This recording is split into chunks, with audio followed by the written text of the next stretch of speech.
Canada की तरफ से एक बड़ी और गुड न्यूज़ आ रही है। कनाडा ने टीयर 4 और 5 के अंडर जो वर्कर काम करते हैं उनको पीआर करने के लिए एक नई कैटेगरी को इंट्रोड्यूस करने का फैसला किया है। जी हाँ, इससे पहले टीयर 4 और 5 वाले वर्कर जो थे उनका पीआर बहुत ज़्यादा मुश्किल था। तो इस वीडियो में इसको डिटेल में बताऊंगा, लेकिन उससे भी ज़्यादा इंपॉर्टेंट इस वीडियो में ये बताने वाला हूँ कि कनाडा के जो रूल हैं पीआर के वो 2024 में कैसे जो है वो चेंज हुए हैं, कैसे कनाडा ने 23 और 24 में सिर्फ जो कनाडा के अंदर रहते हैं उनको पीआर करने का फैसला किया है, ना कि बाहर के लोगों को वहां पे बुलाने का फैसला किया है। ये अपने आप में बहुत बड़ी शिफ्ट है कनाडा की इमिग्रेशन पॉलिसी में। तो इसको डिटेल में डिस्कस करूंगा। बहुत इंपॉर्टेंट वीडियो है अगर आप कनाडा की पीआर की जो रीसेंट पॉलिसी है उसको समझना चाहते हैं तो वीडियो को एंड तक देखिएगा। उससे पहले हमारा यूट्यूब चैनल जरूर सब्सक्राइब कर लीजिए क्योंकि इस पे आपको ऐसी ही इंफॉर्मेटिव वीडियोस देखने को मिलती है। सबसे पहले बात करते हैं इस लेटेस्ट न्यूज़ की।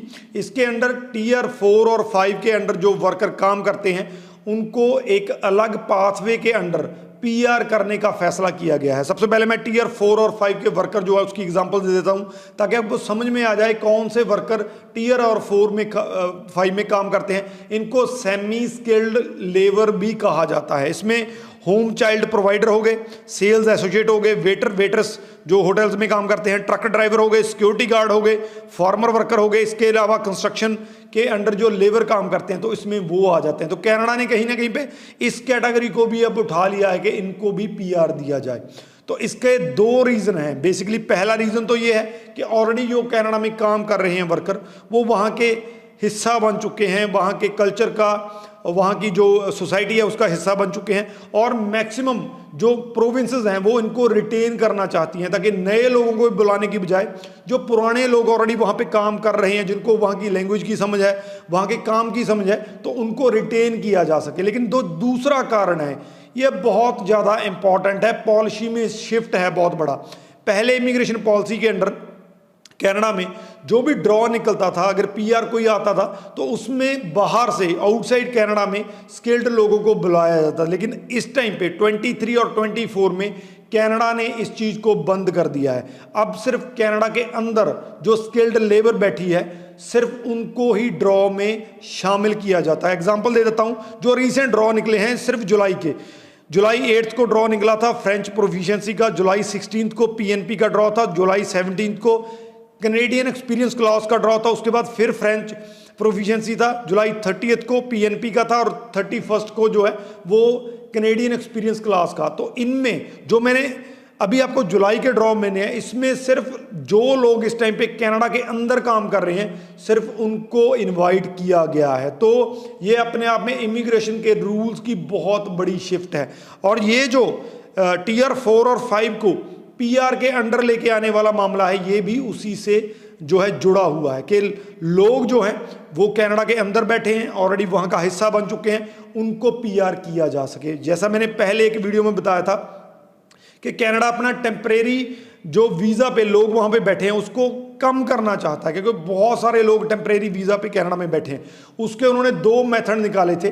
पहला मेथड था कि इन लोगों का जो है कैपिंग कर दी जाए, जैसे उन्होंने स्टडी वीज़ा पे कैपिंग की है, जैसा उन्होंने स्पाउस वीज़ा को बंद किया है, जैसा उन्होंने वर्क वीज़ा की भी कैपिंग की है। सिर्फ कहा है कि 30% जो लोग हैं आप उनको ले सकते हैं आउटसाइड कनाडा से। तो कहीं ना कहीं पे कैपिंग हर एक कैटेगरी में कर दी गई है, उनकी गिनती को लिमिट कर दिया गया। लेकिन उसके साथ साथ उन्होंने दूसरा मेथड ये निकाला था कि जितने भी लोगों को जो कनाडा में टेम्परेरी वीज़ा पे हैं, चाहे वो वर्कर हैं चाहे वो किसी भी कैटेगरी में के पार्ट है, जो एलिजिबल हैं तो उनको पीआर कर दिया जाए ताकि टेम्परेरी वीज़ा वालों की गिनती कम हो सके। और जो पीआर का हमारा टारगेट है जो कि 24 का 4,85,000 है, 25 का 5 लाख है और 26 का जो है वो भी 5 लाख है। और उस टारगेट को भी बिना बाहर से लोगों को बुलाए हुए पूरा किया जा सके। यहाँ पे मैं आपको एक बात बता दूं कि फेडरल स्किल्ड वर्कर जिसके अंदर कनाडा से बाहर से लोगों को पीआर के लिए बुलाया जाता है, उसका लास्ट ड्रॉ निकला था फरवरी 2, 2023। उसके बाद एक पॉलिसी बन गई थी जिसके अंडर जो कनाडा में ऑलरेडी बैठे वर्कर हैं उनको पीआर किया जाने लगा। तो लेटेस्ट ड्रॉ जो है उनमें सब में अगर आप कनाडा में इस टाइम पे बैठे हैं, वर्क कर रहे हैं, बढ़िया वर्कर हैं, तो आपको प्रेफरेंस दी जाएगी बजाय इसके कि किसी को इटली से बुलाया जाए, किसी को जर्मनी से बुलाया जाए, किसी को इंडिया से बुलाया जाए। तो उसके जो है उस पर आपको प्रेफरेंस दिया जाएगा। तो ये लेटेस्ट जो है पीआर पॉलिसी बहुत बड़ी शिफ्ट है। मैं ये तो नहीं कहूँगा कि जितने लोग कनाडा में बैठे हैं सबको वो पीआर देंगे, क्योंकि वो ऑलरेडी इस चीज़ पे स्टेटमेंट दे चुके हैं, लेकिन उनकी कोशिश ये है कि जितने भी वहाँ पे टेम्परेरी वीज़ा पे बैठे हैं, जितने लोगों को कमोडेट किया जा सकता है, जितने लोगों को परमानेंट किया जा सकता है, उनका किया जाए। इससे दो प्रॉब्लम सॉल्व होती हैं। पहली प्रॉब्लम, मैक्सिमम लोग जो वहाँ पे बैठे हैं उनको पीआर मिल जाएगा, और दूसरा जो टीआरवी पे बैठे हैं, टेम्परेरी वीज़ा, जिसको इन्होंने कट करना है 5% से, तो उसकी गिनती अपने आप कम हो जाएगी। तो कनाडा की जो इमिग्रेशन पॉलिसी है उसमें बहुत बड़ी ये चेंज है। Video maximum to maximum share कर दीजिए, क्योंकि बहुत से लोगों को कनाडा की पीआर पे डाउट है, होना भी चाहिए, क्योंकि जो रीसेंट स्टेटमेंट्स आई हैं वो कहीं ना कहीं पे इस तरह पे इशारा करती हैं। लेकिन यहाँ पे मैं आपको एक बात कहना चाहूँगा कि कनाडा की गवर्नमेंट ने ये जो निकाला है कि वहाँ पे लोगों को उन्हीं को पीआर किया जाए, ये अपने आप में बहुत बड़ा शिफ्ट है पॉलिसी में, और आने वाले दिनों में इसमें जो स्टूडेंट वहाँ पे बैठे हैं, जो वर्क परमिट पे हैं, उनको बहुत बड़ा फायदा होने वाला है। तो मैक्सिमम टू मैक्सिमम शेयर कर दीजिए। इस वीडियो के रिगार्डिंग अगर कोई क्वेश्चन है तो नीचे लिख दीजिए, आपको आंसर मिल जाएगा। राजवीर चहल, थैंक यू सो मच।